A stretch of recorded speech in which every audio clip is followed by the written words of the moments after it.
YouTube channel पिंडी talkies, आपका मेजबान उमैद आपके साथ। मेरे साथ है पाकिस्तान टीम के किंग बाबर आजम के एक बहुत ही बड़े फैन, जो कि पाकिस्तान की इस घटिया शिकस्त के ऊपर काफी गुस्से में भी हैं, काफी नॉलेजेबल बातें करते हैं पाकिस्तान टीम के हवाले से, और इनके पास है काफी ज्यादा पाकिस्तान टीम के हवाले से सजेशंस भी।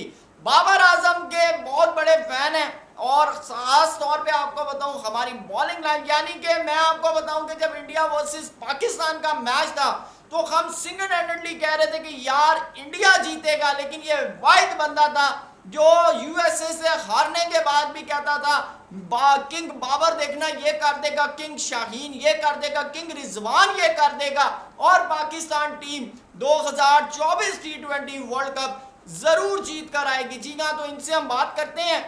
आपने भी कमेंट सेक्शन में हमें जरूर बताना है कि आप लोगों की क्या राय है, क्योंकि जो भी हो क्रिकेट से तो हम सब ही प्यार करते हैं। ठीक है, तो चलते हैं जी बिलाल सैगल की तरफ। बिलाल साहब, सबसे पहले तो आप ये बताएं कि पाकिस्तान टीम जब बाहर हुई है 2024 के वर्ल्ड कप से, जो कि कल ऑफिशियली वैसे अनाउंस हो गया था, लेकिन जैसे करतूत थे हमें तो यूएसए से हारने के बाद ही पता चल गया था, क्या आपकी फीलिंग्स आ रही थी, क्या आप सोच रहे थे? क्योंकि आपने बहुत ज्यादा डिफेंड किया हमारे साथ डिबेट में भी पाकिस्तान के, हमने की फैक्टर भी रखे, क्या आपको पहले फील हो रहा था? देखें जी, उम्मीद भी सबसे पहले तो मैं आपको ये बताऊंगा कि मुझे बड़ा दुख था, और कल मैं इवन के मैं काफ़ी दुआएं कर रहा था कि काश मैच हो जाता, लेकिन बस जो अनफॉर्चुनेटली हमने गलतियां की थी यूएसए वाले मैच में, इंडिया वाले मैच में, उनके लिहाज से यूएसए मेरे ख्याल से डिज़र्व करता था, हम डिज़र्व नहीं करते थे। बेसिकली पहली बात तो मैं ये करूँगा, क्योंकि मैं एक पाकिस्तानी हूँ और मैं अपनी टीम को सपोर्ट करता रहूँगा, और इंशाल्लाह अगले जितने भी टूर्नामेंट रहेंगे मैं कभी भी चेंज नहीं करूँगा। इंशाल्लाह I will go with Pakistan, my favourite team and my favourite batsman Babar Azam. और दूसरी बात ये, उम्मीद भी आप कह रहे हैं कि पाकिस्तान टीम में चेंजेस वगैरह जो होनी चाहिए इस वर्ल्ड कप के बाद, मुझे लगता है हमें पूरी टीम खोलनी पड़ेगी। बिल्कुल ऐसे ही है। मुराद ये कि आपने टॉप ऑर्डर अपना सेट करना है, मिडल ऑर्डर सेट करना है। मुझे नहीं लगता हम इफ्तिखार को दोबारा चांस देंगे, हमें पावर हिटर ढूंढना पड़ेगा। अच्छा, पावर हिटर के बगैर हमारी बिल्कुल ऐसे ही है बिलाल, आपकी बात बिल्कुल ठीक है कि पावर हिटर चाहिए। मुझे एक चीज बताएं, एक बड़ा ना गॉसिप्स हो रहे हैं कि टीम में डिवीजन है, ग्रुप्स है, ग्रुपिंग है। क्या लगता है आपको, कौन से लोग हैं जो ग्रुपिंग कर रहे हैं और कौन से प्लेयर्स हो सकते हैं? क्योंकि देखिए हम किसी के दिल में तो नहीं, लेकिन फिर भी आपको क्या लगता है कि कौन से, क्या बाबर आजम के खिलाफ साजिश हो रही है, ये बैरूनी साजिश हो रही है? ये बहुत से सवाल रूमर्स भी होते हैं और बहुत से वो भी होते हैं, लेकिन मुझे इस दफ़ा बहुत फील हुआ कि जैसे ऐसे कोई ग्रुपिंग कोई इस तरह की चीज़ है, क्योंकि एक ग्रुप मुझे लगता है शाहीन शाह अफरीदी का है और एक बाबर आजम का है, क्योंकि ये बहुत पहले से एक ग्रुपिंग चल रही थी जिसको फिर इन लोगों ने आगे डिफेंड किया। और मुझे अब लगता है कि जब इस दफ़ा टीम पाकिस्तान वापस आएगी तो ये एक दफ़ा ज़रूर फटेंगे, कहीं ना कोई एक आधा तो ज़रूर इस बात को छेड़ेगा। मुझे लगता है इस दफ़ा शायद ग्रुपिंग है टीम। आपको क्या लगता है कि as a hard hitter Iftikhar चाचा का जो रोल था, मुतमईन है उससे? नहीं, मैं बिल्कुल भी मुतमईन आपको लगता है कि इफ्तिखार की जगह टीम में बनती है? नहीं, अगर आपने इफ्तिखार को खिलाना इससे व्हाई नॉट आसिफ अली ने तो मैच फिनिश करके दिए हैं। इफ्तिखार ने आज तक कौन सा मैच फिनिश किया, मुझे भी पता यार वो न्यूजीलैंड का पिंडी में मैच हुआ, तो उसमें पिंडी के मैच की बात, लेकिन वर्ल्ड कप के मैच की बात करें, आसिफ ने 4 पे 4 छक्के वर्ल्ड कप में मारे थे, पिंडी में नहीं मारे थे। अच्छा, तो आप वर्ल्ड कप के मैच की फिनिशिंग बताएं, जिसमें हमने 2 मैच आसिफ अली से फिनिश करवाए हुए, एक इंडिया के खिलाफ एशिया कप में भी फिनिश किया हुआ उसने दुबई में। तो आप आसिफ अली को एज अ फिनिशर अगर आप इफ्तिखार को चांस दे रहे तो इस तरह आसिफ अली का भी चांस बनता है। अच्छा, तो मुझे ये बताएं कि एज अ बॉलर आप कौन से बॉलर से जो है वो ज्यादा सेटिस्फाई हैं, ठीक है, कि इसने यार अपना 100% इस मैच इस टीम के अंदर दिया है? इस वर्ल्ड कप में मुझे 3 बॉलरों की परफॉर्मेंस से बहुत, एक जैसे कह लें कि मुझे बड़ा देखने में बड़ा मज़ा आया। एक आमिर, एक नसीम, तीसरा इमाद वसीम ने अनफॉर्चुनेटली एक मैच खेला, वो भी मेरे ख्याल से गालिबन इंडिया के अगेंस्ट और मेरे ख्याल में कनाडा के खिलाफ भी खेला, लेकिन जो उन्होंने बॉलिंग की आप देखें हमने पहले शदाब को इतने इतने चांसेस दे दिए 2021 के वर्ल्ड कप 2019 से शदाब 2017 से बल्कि चैंपियंस ट्रॉफी से वो हमारे साथ है और इमाद वसीम को हम इन आउट करते रहे। इवन के एक दो वर्ल्ड कप हमने उसको बाहर बिठाए रखा है जिसमें 2022 और 23 का वर्ल्ड कप मुझे जहाँ तक लगता है उनकी जगह बनती थी, लेकिन पाकिस्तान पीसीबी ने उनके साथ बहुत बड़ी ज्यादती की।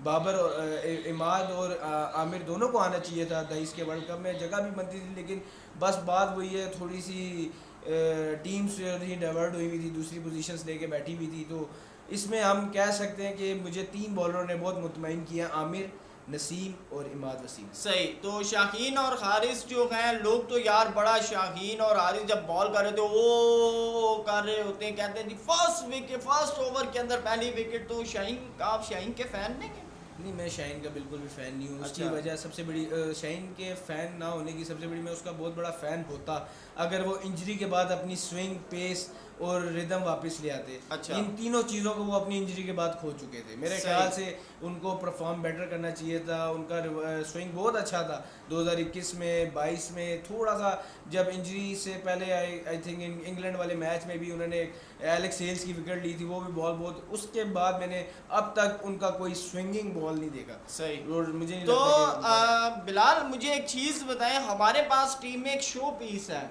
ठीक है, आपको पता है, आपने कभी मेरे ख्याल से उनको ख़ास तौर पे इंटरनेशनल इवेंट्स के अंदर कभी परफॉर्म करते हुए नहीं देखा होगा। इब्रार अहमद उनका नाम है, मिस्ट्री स्पिनर के नाम से पहचाने जाते हैं। कुछ लोगों को तो उनकी अभी तक शक्ल भी याद नहीं होगी। वो शो पीस को हम क्यों नहीं खिलाते? क्या वजूहत है कि उस शो पीस को हमारे किंग जो हैं वो इग्नोर कर देते हैं? क्या लगता है आपको? देखें, इब्रार अहमद मैं उसको फॉलो कर रहा हूँ 2018 से। अब आप सही। कहेंगे 2018 से आपने उसको, पेशावर ज़ल्मी का आज भी आप 2018 का सेशन निकाल के देख लें, इब्रार अहमद तब इंट्रोड्यूस हुए थे और डैरन समी ने उस 2018 के उसमें PSL में इनको एज अ लेग स्पिनर खिलाया हुआ था। और उस टाइम पे ये 17 या 18 ईयर्स के यंग बच्चे थे और इन्होंने मार खाई थी, लेकिन डैरन समी ने इनके ऊपर से अपना जो फोकस था वो नहीं हटाया। सही। लेकिन जब एक जिसे कहते हैं इब्रार अहमद ने अपनी चीज़ को पकड़ा और उन्होंने कर करके उसके इतने उसमें वो माहिर हो गए, उन्होंने अपनी बॉलिंग फिट कर ली, कोचिस लगे, इतनी मेहनत की इब्रार अहमद के ऊपर, लेकिन हमने उस तरह उसे परफॉर्म नहीं करवाया। 2022 के वर्ल्ड कप में हमारे पास अवेलेबल थे, 23 के वर्ल्ड कप में अवेलेबल थे, अब 24 के वर्ल्ड कप में भी अवेलेबल थे। हमने शदाब के साथ जाना ज़रूरी समझा और हमने मुँह की खाई। आपको क्या लगता है कि बाबर आजम वाकई दोस्ती यारी को प्रेफर करते हैं? देखें, मुझे जहाँ तक लगता है कि अब जिस तरह के आप कह सकते हैं कि बाबर आजम को फ्रेंडशिप वाला माहौल, जो फ्रेंडशिप लगे हुए होते हैं, मैं इससे काफ़ी अब इस तरह होता हूँ, क्योंकि मुझे कुछ दिनों पहले ही पता लगा था शेख मलिक ने एक उसमें शो में उनको कहा था कि जी उन्होंने मुझे आज तक अपना फ़ोन, मैं देख रहा हूँ कि उन्होंने कॉल बैक नहीं की। बांग्लादेश की सीरीज़ में मुझे रेस्ट पे कहा था कि मैं आपको कॉल बैक कर लूँगा, लेकिन मुझे ये सुन के अब यही लगता है कि शायद ये फ्रेंडशिप वाला सीन है जी। सही। तो आपको लगता है, आपने तो 2 ग्रुप्स बताए हैं, रिजवान के ग्रुप की भी बात होती है कि रिजवान का भी बीच में ग्रुप है कप्तानी के चक्कर में? Most loyal person in whole team, वो Okay. बहुत लॉयल पर्सन है।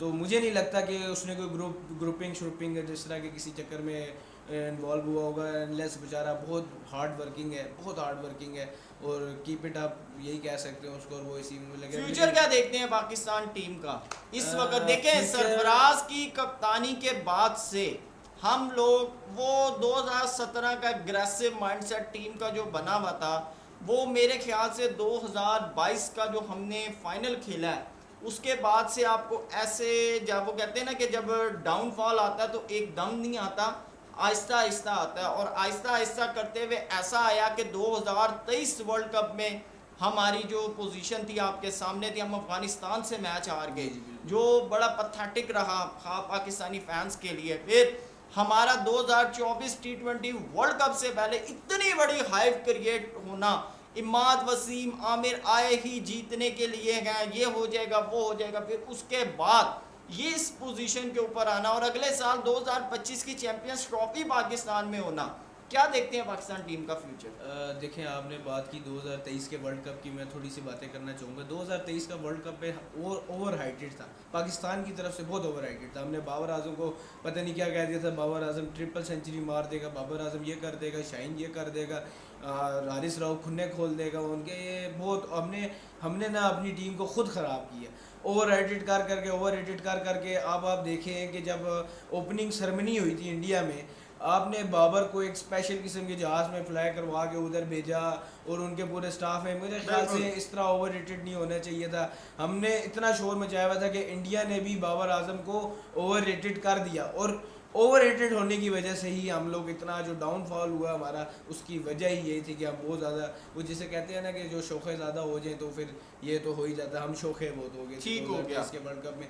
और 24 का ये पूरा वही चल रहा है। जैसे फिर हमने 23 के वर्ल्ड कप के बाद ये आमिर शाहीन बाबर को बिठा के शाहीन को कप्तान बना दिया। ये हरकत हमने मुझे आज तक वैसे समझ नहीं आई। ये पीसीबी था या हलवा क्रिकेट बोर्ड, ये पीसीबी की बहुत ज़्यादा गलतियाँ रही हैं। और अगर आपने शाहीन को कैप्टन बना दिया, चलें जी ठीक है, शाहीन कैप्टन है, फिर बाबर को वापस लाना मुझे नहीं समझ तो बाबर आजम, जबकि आपको पता है कि खुद डोमेस्टिक से परफॉर्म करके आए हैं, ठीक है, बाबर आजम की कोई सिफारिश नहीं थी, कोई कुछ नहीं थी, बाबर आजम डोमेस्टिक को इज्जत नहीं देते, क्या वजह है? परफॉर्मेंसेस गलत होती हैं, डोमेस्टिक को क्लिक नहीं करते। जबकि मैं आपको बताऊं कि इस साल से पिछले साल बॉर्डर गवास्कर सीरीज थी, विराट कोहली का डाउनफॉल चल रहा था। मुझे अच्छी तरह याद है कि विराट कोहली जाकर रणजी ट्रॉफी खेले थे, देन उन्होंने कम बैक किया और 2023 वर्ल्ड कप के अंदर उनकी परफॉर्मेंसेस जो थी वो आपके सामने हैं। तो क्या लगता है कि बाबर आजम डोमेस्टिक को इज्जत नहीं देते? क्या अब दोबारा नीचे जाना, खेलना पसंद नहीं करते, या क्या वजूहत है? सर,